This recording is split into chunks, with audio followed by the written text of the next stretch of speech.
Muy buenas noches, mis amados hermanos. Dios les bendiga. Sean todos bienvenidos a nuestro estudio.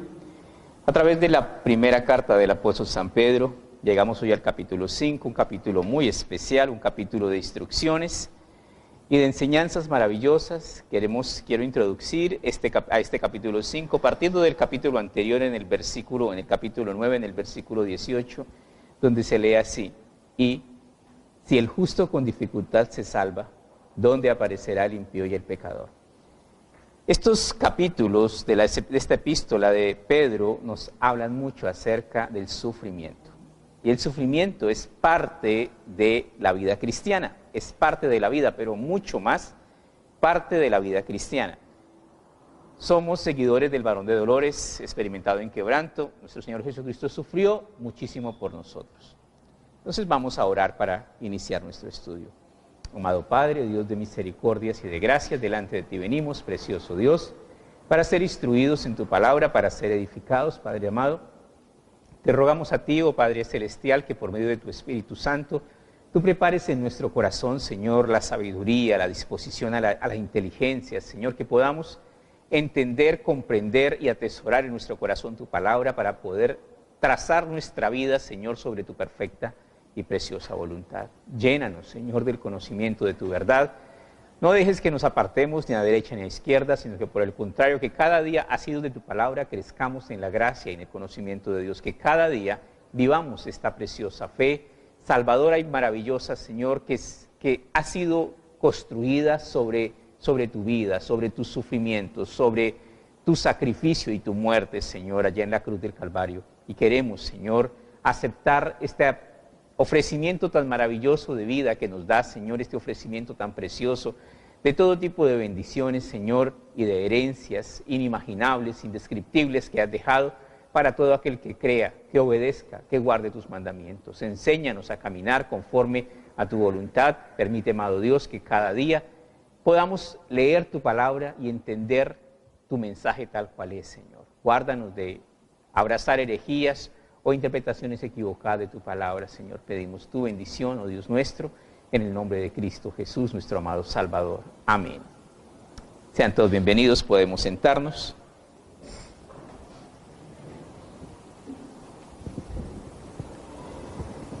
Iniciando entonces este capítulo 5, el apóstol nos habla de esta manera muy hermosa. Dice: ruego a los ancianos que están entre vosotros, yo anciano también con ellos, y testigo de los padecimientos de Cristo, que soy también participante de la gloria que será revelada. Aquí tenemos nosotros algo muy especial y que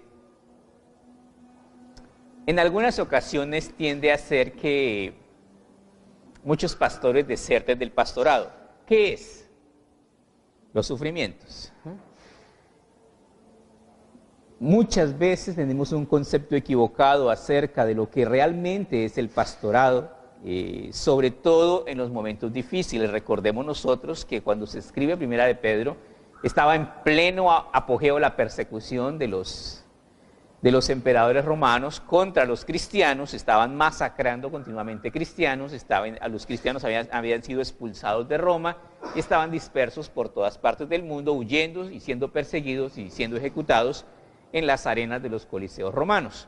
Entonces la situación era bastante complicada. En ese entonces no es como ahora, que muchos pastores sacamos pecho, salimos por las redes sociales y todo esto. Antes estaban bien escondiditos en casas, en secreto, porque si los cogían, si los encontraban, los mataban. Entonces era difícil. Ruego a los ancianos que están entre vosotros, yo anciano también con ellos y testigo de los padecimientos de Cristo, que soy también participante de la gloria que será revelada. La forma tan propia como el apóstol nos habla aquí es: yo soy testigo presencial de los padecimientos de Jesucristo, dice Pedro, y yo voy a disfrutar de la gloria que se va a revelar. O sea, yo no voy a desertar. ¿Se acuerda quién era Pedro? El que negó al Señor 3 veces. Ese Pedro bastante... alguien diría cobarde, alguien diría traidor, pero ese bastante inconstante ahora es un hombre que tiene una constancia y una fe que ha sido forjada a través del sufrimiento y a través del conocimiento de Dios. Entonces, ese Pedro que vemos acá es un Pedro fuerte, es un Pedro firme. Dice que soy también participante de la gloria que será revelada. En esta expresión Pedro está diciendo, yo no voy a desertar. ¿De qué? De mi llamado a ser ¿qué? A ser predicador del Evangelio. Yo voy a seguir hasta que me muera. Qué maravilloso concepto, qué importante que tengamos muy en alto el llamado de Dios. Ahora, una vez dicho esto, el versículo 2 dice así, apacentad la grey de Dios que está entre vosotros, cuidando de ella, no por fuerza, sino voluntariamente, no por ganancia deshonesta, sino con ánimo pronto. Una de las preguntas que desafortunadamente las respuestas son equivocadas en su mayor parte, la grey de Dios. La grey de Dios, ¿qué es? Inclusive hay iglesias que se llaman la grey, ¿sí? ¿Qué es la grey de Dios? La iglesia. El error más frecuente que cometemos es la iglesia del pastor Mengano, la iglesia del pastor Sutano. La iglesia tiene un solo dueño. ¿Y cómo se llama? Jesucristo es el dueño de la iglesia. Nadie más ha muerto por ella. Él es el que rescató la iglesia. Dice, apacentad la grey, o sea, la iglesia de Dios que está entre vosotros, cuidando de ella, no por fuerza, sino voluntariamente, no por ganancia deshonesta, sino con ánimo pronto. Qué maravilloso es este versículo 2 que nos da un enfoque bastante claro. ¿Qué es lo que debo hacer cuando me he sido puesto a enseñar la palabra de Dios? El Señor me ha llamado, he sido llamado a cumplir un deber, a cumplir una misión y lo debo hacer de manera correcta.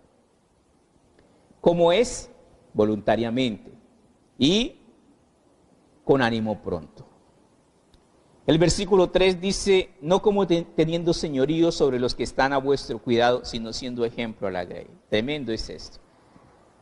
El pastor debe ser ejemplo a la grey. El pastor debe ser ejemplo de todo.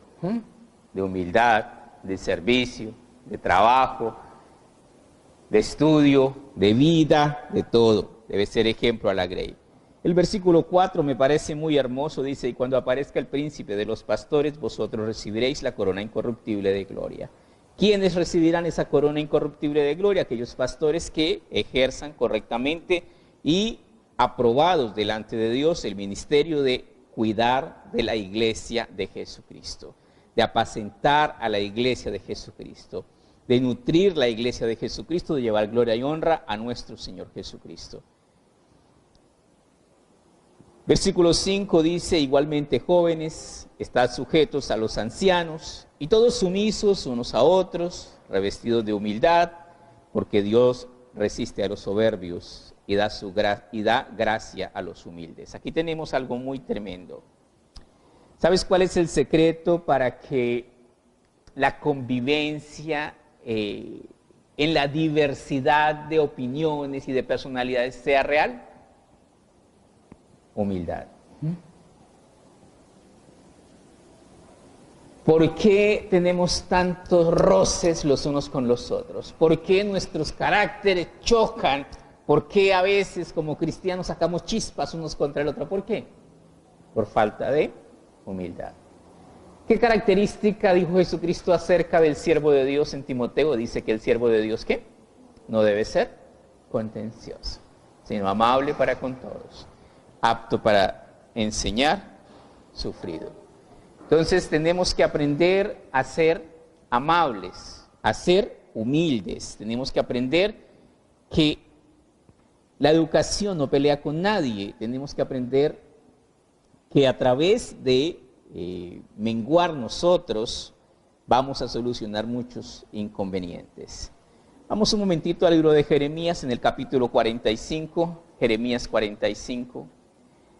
En el libro de Jeremías vamos a encontrar una exigencia de Dios hacia Jeremías que nos sirve mucho para nosotros, para nuestros días. Jeremías 55.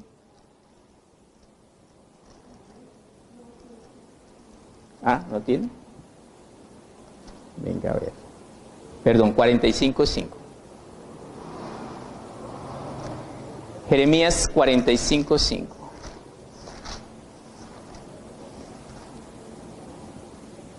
Jeremías era un profeta de Dios en medio de la cautividad, y en medio de esta cautividad, pues las situaciones Ser un profeta de Dios era algo muy hermoso. Mientras estuvieron en su pleno apogeo en Jerusalén, los profetas de Dios fueron personas muy reconocidas, muy apreciadas, muy respetadas. Tenía una gran posición social. Ahora están deportados, ahora están en otro lugar y ahora están castigados por Dios. Dice Jeremías 45, vamos a leer el 4, dice: así le dirás, ha dicho Jehová, he aquí que yo destruyo a los que edifiqué y arranco a los que planté, y toda la tierra, y a toda esta tierra. Hablando de la tierra prometida, hablando del pueblo de Israel, hablando del castigo que vino como consecuencia a su rebeldía y a su desobediencia. Y ahora sí el versículo 5.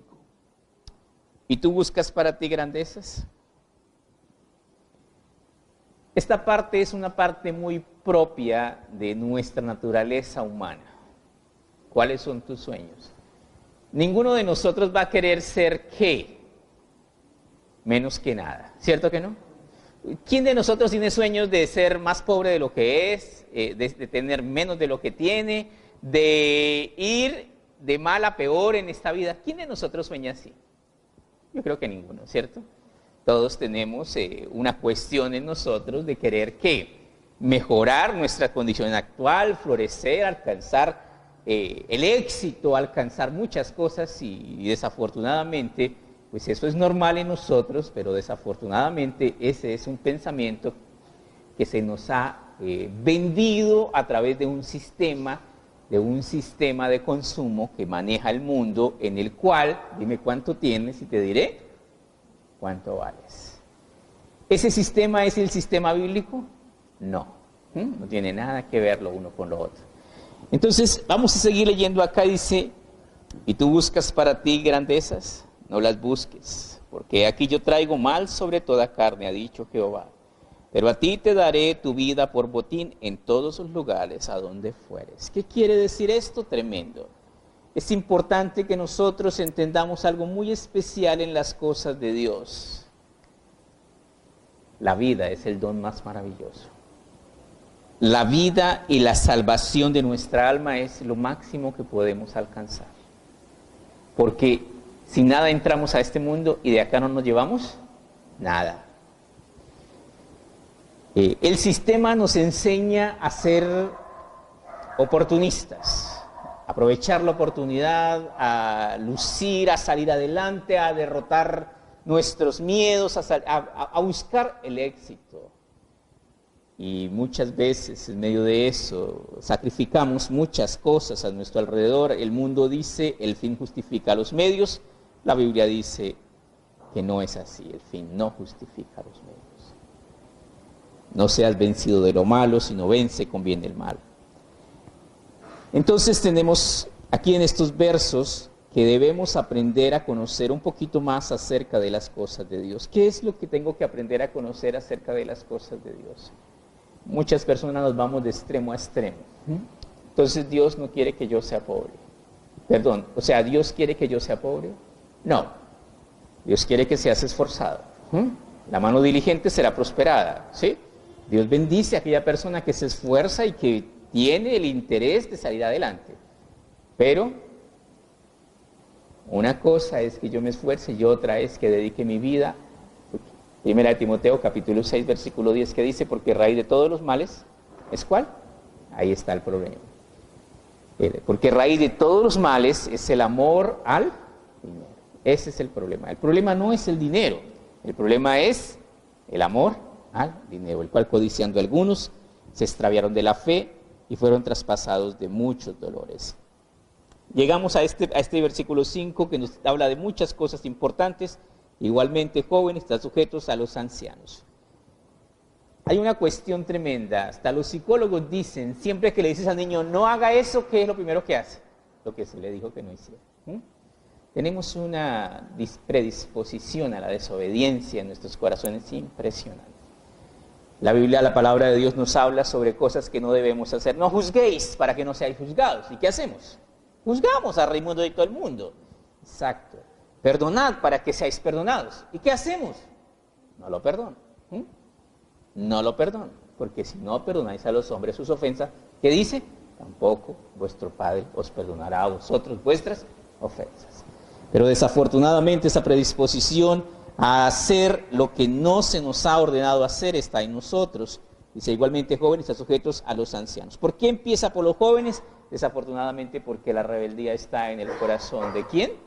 Del muchacho. ¿Sí sabe? ¿Sí ha leído ese proverbio que dice eso? La rebeldía está, la necedad está ligada al corazón del muchacho. Pero la vara de la corrección alejará de él.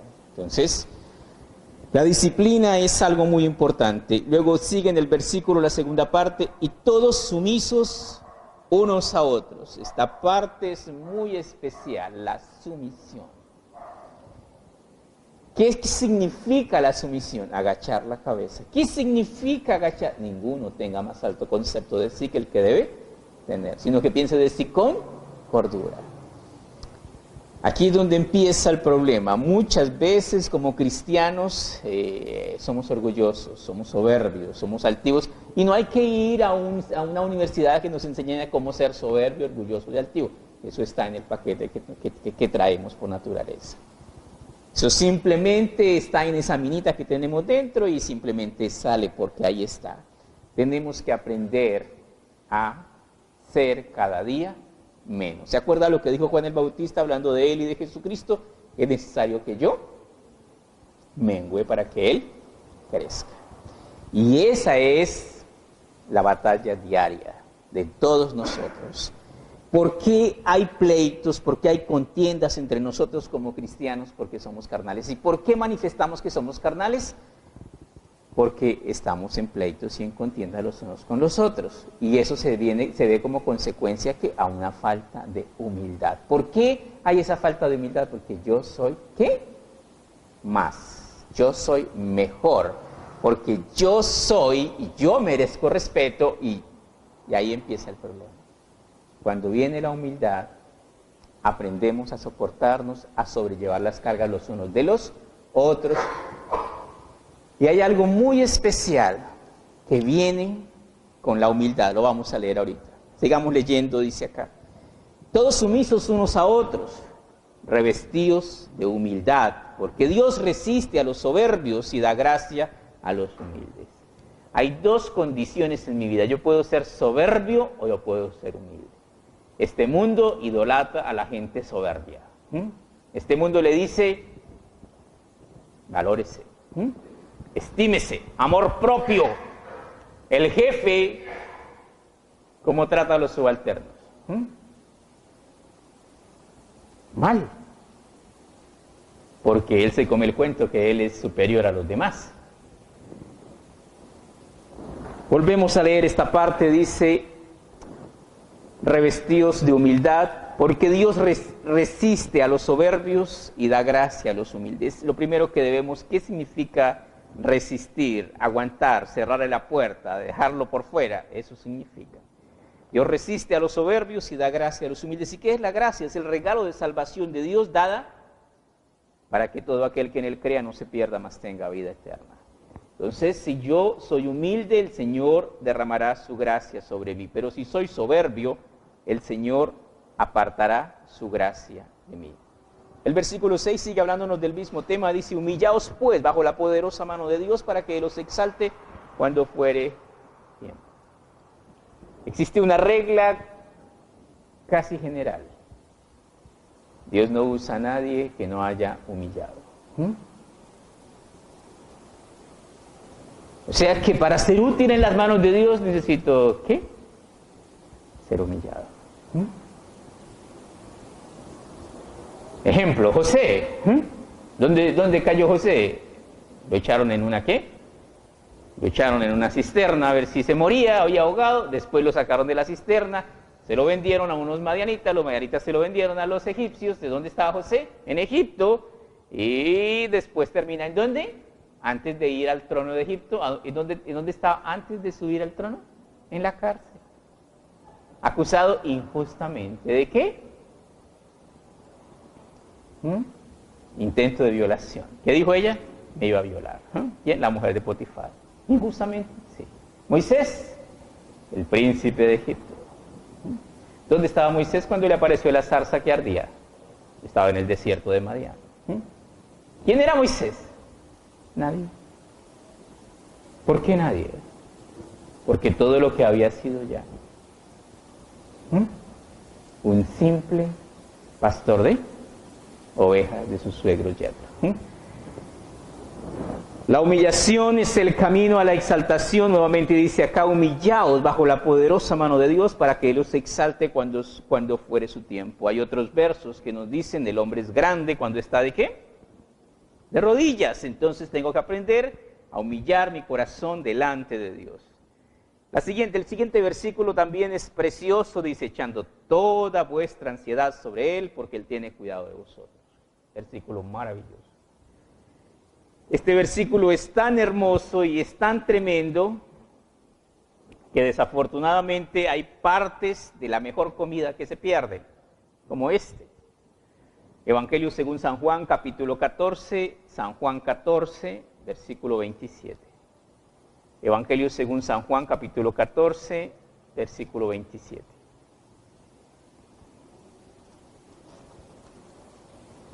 En el Evangelio según San Juan, en el capítulo 14, en el versículo 27, dijo Jesucristo algo muy importante: la paz os dejo, mi paz os doy. Una de las cosas que está matando a la gente de hoy es el estrés. ¿Es la falta de qué? De tranquilidad. ¿Qué es lo que no tienen?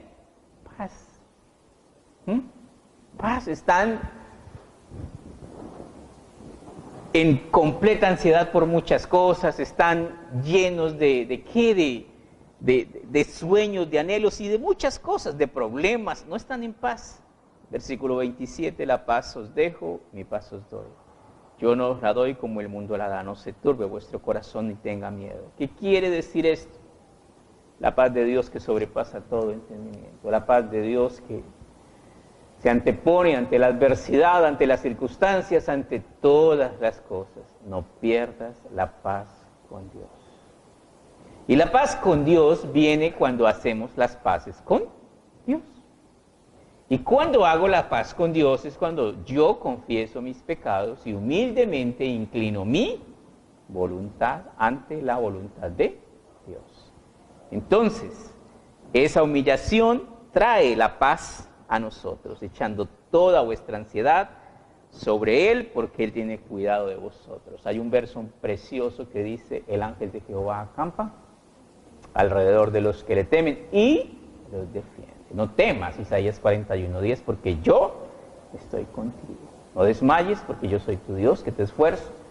Siempre te ayudaré. Siempre te sustentaré con la diestra de mi justicia. ¿Y cuántas veces estamos en angustiosa ansiedad y no sabemos qué vamos a hacer y las circunstancias nos tienen ahogados y estamos ante... ¿Y qué pasó, Juan? No temas, tranquilo. El Todopoderoso está de nuestro lado. Siguiendo nuestro estudio, versículo 8, entramos a otra parte terrible que dice: sed sobrios y velad, porque vuestro adversario el diablo, como león rugiente, anda alrededor buscando a quien devorar. En este versículo 8 encontramos nosotros al enemigo de nosotros los cristianos. ¿Quién es? Satanás. El cristiano que no ora, el diablo se lo devora.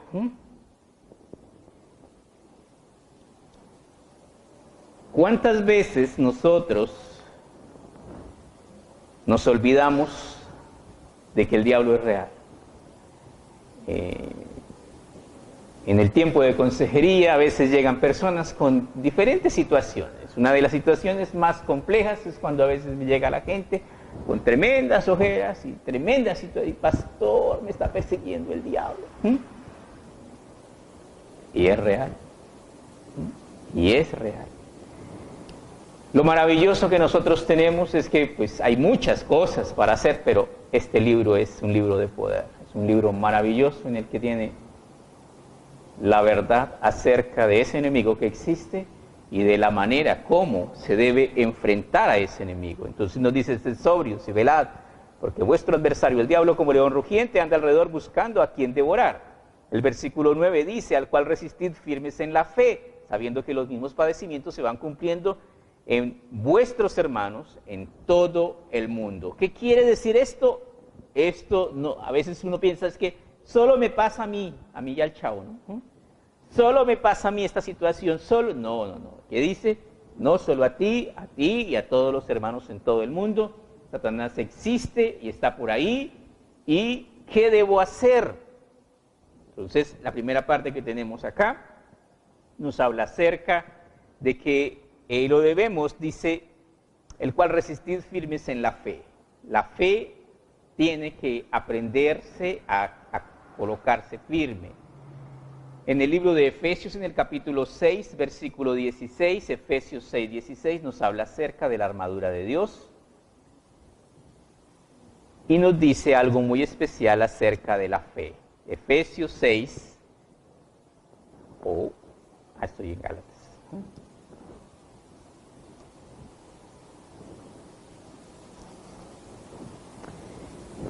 Efesios 6:16 dice, sobre todo tomad el escudo de la fe, con que podáis apagar todos los dardos de fuego del maligno.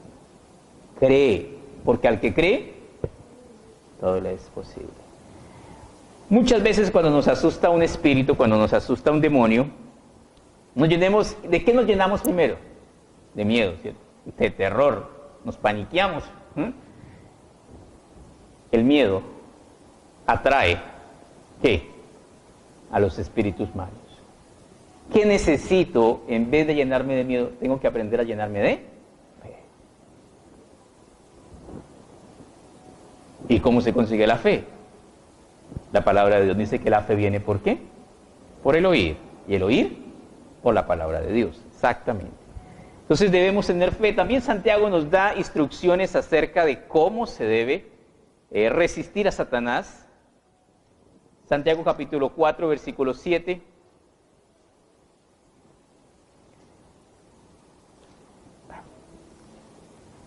Santiago 4, 7 dice lo siguiente, Santiago 4, 7, someteos pues a Dios, resistid al diablo y huirá de vosotros. Nuestro Señor Jesucristo también nos dijo, porque aquí os doy autoridad sobre todo principado y potestad, y ninguna de sus armas os dañará.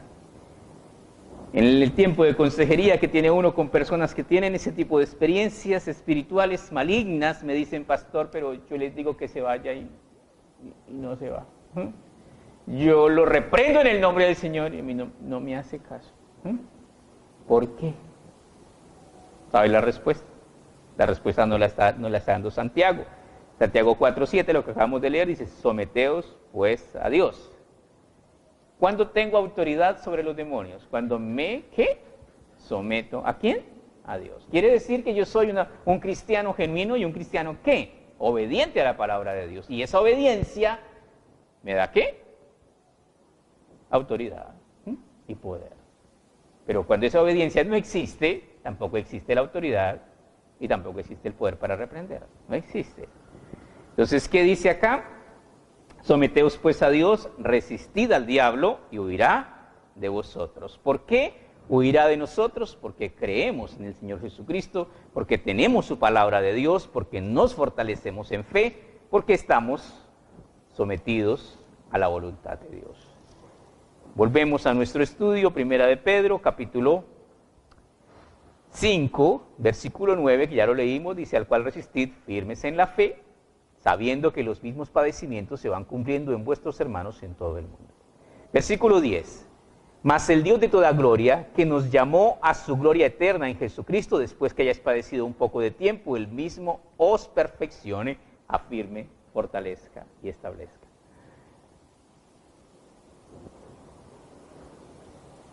¿Por qué Dios no me mete en una burbujita para que yo no sufra? ¿No han pensado ustedes?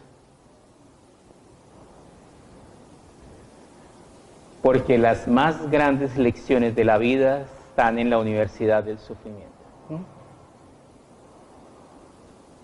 Se dice aún de nuestro Señor y Salvador Jesucristo, por lo que padeció, ¿qué?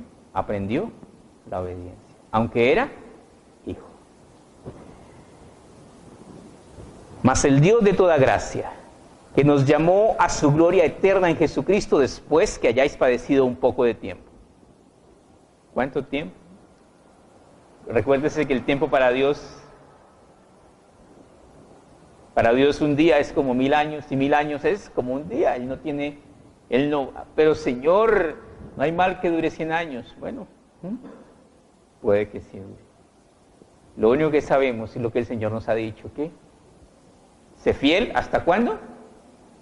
Hasta la muerte, te daré la corona de vida. Él mismo os perfeccione, afirme, fortalezca y establezca. ¿Qué quiere decir esto? Yo pienso que un Moisés, príncipe de Egipto, que hubiese salido a dirigir y que mató al egipcio, hubiese matado a muchos judíos en el tiempo en el que caminó con ellos en el desierto. Porque era, ¿qué? Sanguíneo. 40 años tuvo que andar con ovejas de verdad, ovejas, tercas ovejas que se le perdieron en el desierto porque no conocía el desierto, ovejas que le llevaron a aprender y a estimular mucho en su vida la paciencia. Por eso tenemos que aprender a ser pacientes. Versículo 11 dice, a Él sea la gloria, el imperio por los siglos de los siglos. Amén. ¿A quién? A nuestro Señor Jesucristo. ¿Por qué? Porque la parte más importante, como nos dice acá y como también nos dice en Corintios, yo sembré, Apolo regó, pero el crecimiento lo da el Señor. ¿Quién es el que hace la obra en nosotros? Dios. Dios es el que hace la obra en nosotros. ¿De qué? De perfeccionarnos, de pulirnos, a través de la escuela del sufrimiento.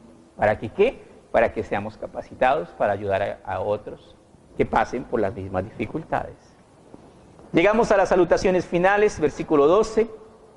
Por conducto de Silvano, a quien tengo por hermano fiel, este es Silvano, posiblemente el mismo Silas, os he escrito brevemente amonestándoos y testificando que esta es la verdadera gracia de Dios en la cual estáis. ¿Cuál es la verdadera gracia de Dios? La palabra de Dios. Ahí está. Si nosotros como cristianos considerásemos en algún momento cuál es el tesoro más grande que tenemos, ¿sabes cuál es el tesoro más grande que tenemos? La sangre de Cristo que tiene poder. La fe. ¿Sabes cuál es el tesoro más grande que tenemos nosotros los cristianos? ¿Sí saben cuál es? El testimonio maravilloso de Dios. ¿Saben que llegará el día en que Satanás arrancará la Biblia de la tierra? Sí. ¿Y qué va a pasar? Ahí sí. No. Si fuesen removidos los fundamentos que ha de hacer el justo. Confía. ¿En quién? En Dios. Cuando la Biblia desaparezca de la faz de la tierra, Dios hará lo que Él ya ha determinado hacer. Y nosotros sabemos qué es. Implantará la Biblia en la mente de los judíos. Y los judíos serán Biblias ambulantes, predicadores, exagetas impresionantes de la palabra de Dios, por obra y gracia. Pero mientras esté, valoremos, porque es un tesoro impresionante. Aquí está que Silvano fue el que le ayudó a escribir. Recordemos que Pablo posiblemente no veía bien, ya no escribía muy bien. Versículo 13, la iglesia que está en Babilonia, elegida juntamente con vosotros, y Marcos, mi hijo, os saludan. Aquí tenemos a Pedro hablándonos acerca de la gente que está allí. Corrijo porque Pedro era Saulo el que no veía bien. Pedro veía bien, pero él tenía alguien que le estaba ayudando a escribir. La iglesia que está en Babilonia. Ahora, esta parte de la iglesia que está en Babilonia es Irak. ¿Se refiere a Irak o era una forma camuflada de decir Roma? Le ha roto la cabeza a muchos teólogos, no saben en sí qué decir en cuanto a las dos. Pienso que la Biblia y Dios nunca habló así en forma, digamos, como que escondiendo algo para no querer decirlo. ¿Es posible que Pedro estuviese en Irak? ¿Es posible que Pedro estuviese en Irak? Sí. Los cristianos habían sido expulsados de Roma por orden del emperador cuando se encendió Roma.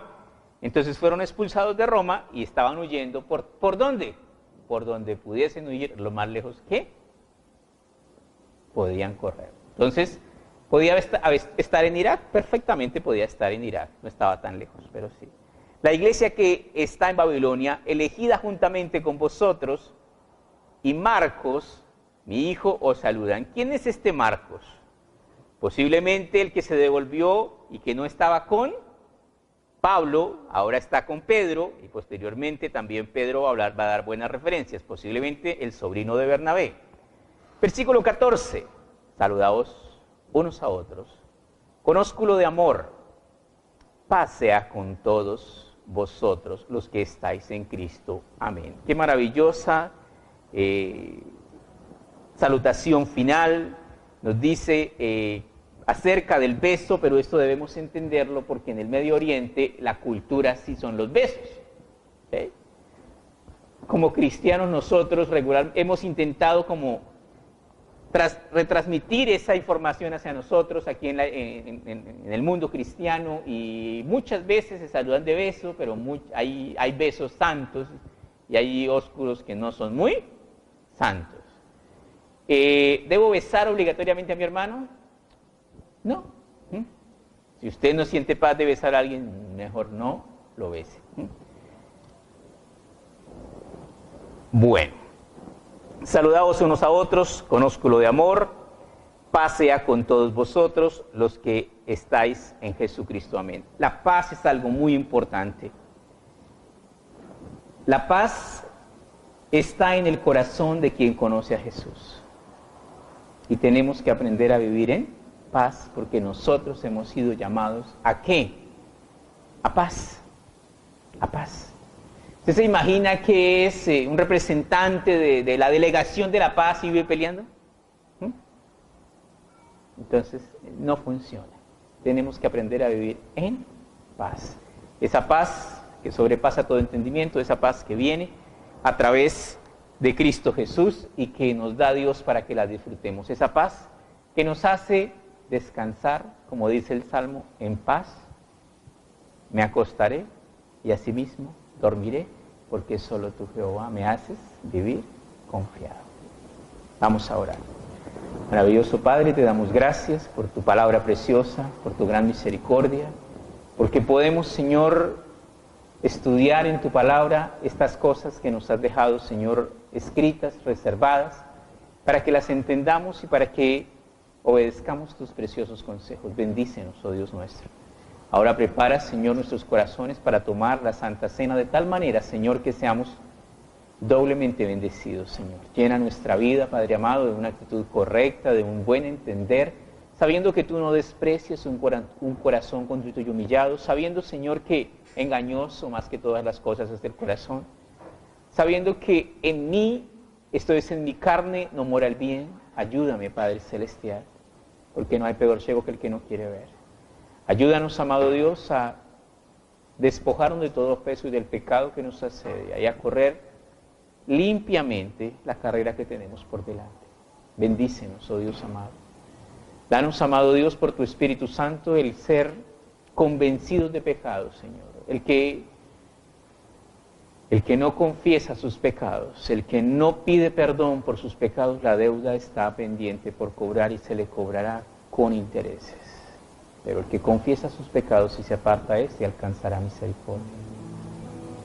No menosprecies la gracia de Dios. Te pedimos, amado Dios, que nos bendigas y que nos llenes de tu Santo Espíritu y de tu presencia gloriosa. En el nombre de Cristo Jesús, nuestro amado Salvador.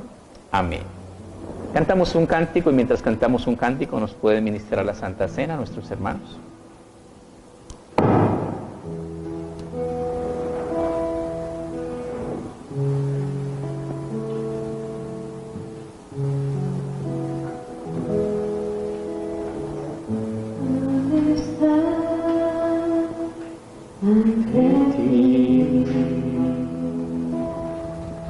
Adorando frente al mar de prisa,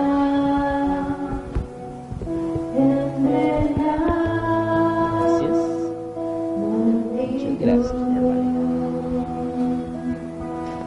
En la sombra allí me habré de postrar y mi canto iré. A millones proclamando que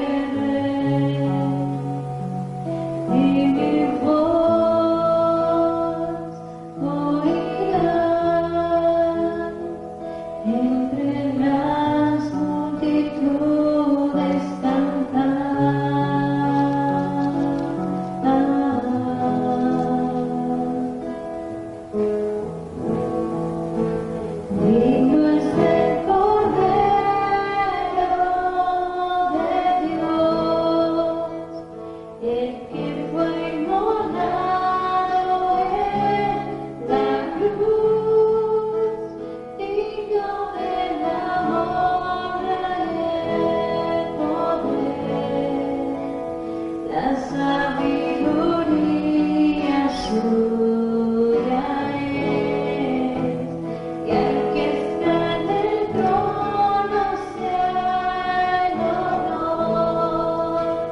Santo, santo, santo es el Señor, reina por los siglos con poder.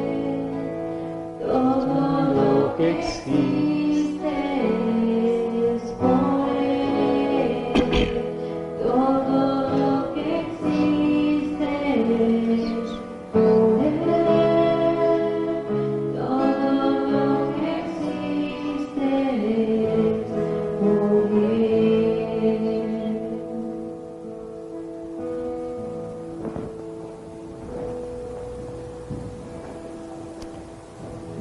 La primera carta de Corintios, en el capítulo 11, del versículo 23 en adelante, el apóstol Pablo nos recuerda lo siguiente, diciéndonos así: porque yo recibí del Señor lo que también os he enseñado, que el Señor Jesús, la noche en que fue entregado, tomó pan, y habiendo dado gracias, lo partió y dijo: tomad, comed, esto es mi cuerpo, que por vosotros es partido, haced esto en memoria de mí. Asimismo tomó también la copa después de haber cenado, diciendo: esta copa es el nuevo pacto en mi sangre, haced esto todas las veces que la bebieres en memoria de mí. ¿Qué es la Santa Cena? Primero, es una orden de Jesucristo. Segundo, es el pacto de Dios con nosotros, y que puede ser aceptado, que puede ser rechazado. Así pues, todas las veces que comieres este pan y bebieres esta copa, la muerte del Señor anunciáis hasta que Él venga. De manera que cualquiera que comiere de este pan o bebiere de esta copa del Señor indignamente será culpado del cuerpo y de la sangre del Señor. Por tanto, pruébese cada uno a sí mismo y coma así del pan y beba de la copa. Este versículo 28 tiene una importancia muy preciosa. Pruébese cada uno a sí mismo, examínese, reconozca su pecado, confiese su pecado delante de Dios y participe del pacto de la Santa Cena. Porque el que come y bebe indignamente, sin discernir el cuerpo del Señor, juicio come y bebe para sí, por lo cual hay muchos enfermos y debilitados entre vosotros, y muchos duermen. Si pues nos examinásemos a nosotros mismos, no seríamos juzgados. La voluntad de Dios es que nosotros tengamos su preciosa gracia, su pacto, su redención, su perdón, su ayuda. Pero es decisión de cada uno de nosotros.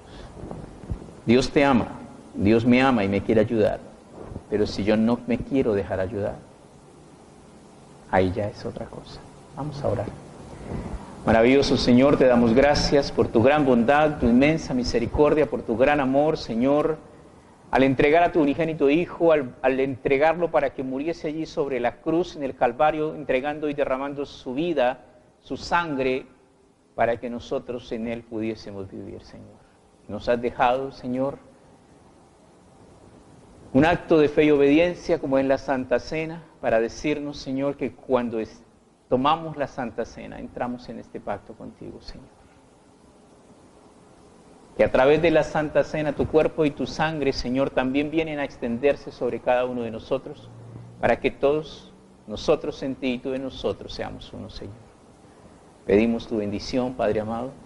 Bendecimos el pan que representa tu cuerpo, bendecimos la copa que representa tu sangre y los tomamos en el nombre de Cristo Jesús, nuestro amado Salvador. Tomemos, hermanos, el pan y la copa.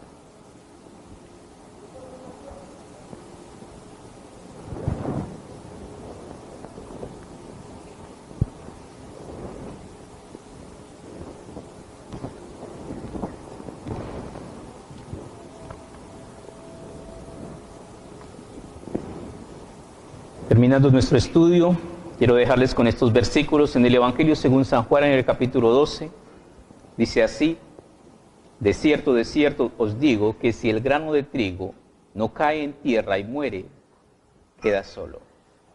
Pero si muere, lleva mucho fruto. El que ama su vida la perderá, y el que aborrece su vida en este mundo para vida eterna la guardará. Si alguno me sirve, sígame. Y donde yo estuviere, allí también estará mi servidor. Si alguno me sirve, mi Padre le honrará. En el cielo hay cupo para todos. El único inconveniente es que solo hay cupo para siervos. Si queremos aprender a servir al Señor con todo nuestro corazón, hay cupo para nosotros. Pero si nos imaginamos que hay otras clasificaciones, no hay más clasificaciones. Hay puestos, hay lugares de trabajo para todo aquel que quiera obedecer, que quiera honrar a Dios con todo su corazón. Vamos a orar. Maravilloso Padre, delante de ti venimos, amado Dios, y viendo, Padre Celestial, que si el grano de trigo no cae en tierra y muere, queda sin fruto, Señor. Ayúdanos, Señor, a morir nosotros cada día a nuestro orgullo, a nuestra vanidad, a tantas cosas que a veces vienen a nuestra vida y que bombardean nuestra fe, Señor. Ayúdanos, Señor, a comprender que si hay algo maravilloso, que si hay una experiencia indescriptible en nuestra vida, la más preciosa fue haberte conocido, Señor. Fue haberte hecho parte de nuestra vida, fue haber decidido caminar contigo de aquí hasta la muerte, Señor, y por la eternidad. Ayúdanos a valorar, Señor, lo que tú nos has dado, Señor, lo que tú eres, Señor. Bendícenos, amado Dios. Cada día, Señor, renueva nuestras fuerzas. Cada día, Señor, ayúdanos a morir a nosotros mismos. El que quiera venir en pos de mí, néguese a sí mismo. Tome su cruz cada día y sígame. Ayúdanos a entender lo que es, Señor, morir a nuestro egoísmo, a nuestra vanidad, a nuestra prepotencia, a nuestro orgullo, y aprender a ser mansos y humildes de corazón para hallar descanso para nuestras almas. Gracias te damos, oh Dios amado. Gracias porque nos hablas de una manera tan preciosa, Señor, tan clara. Llena nuestra vida, Señor, con tu Espíritu Santo. Danos entendimiento para comprender cada día más y más tu preciosa palabra. Bendícenos y guárdanos del mal en el nombre de Cristo Jesús, nuestro amado Salvador. Amén.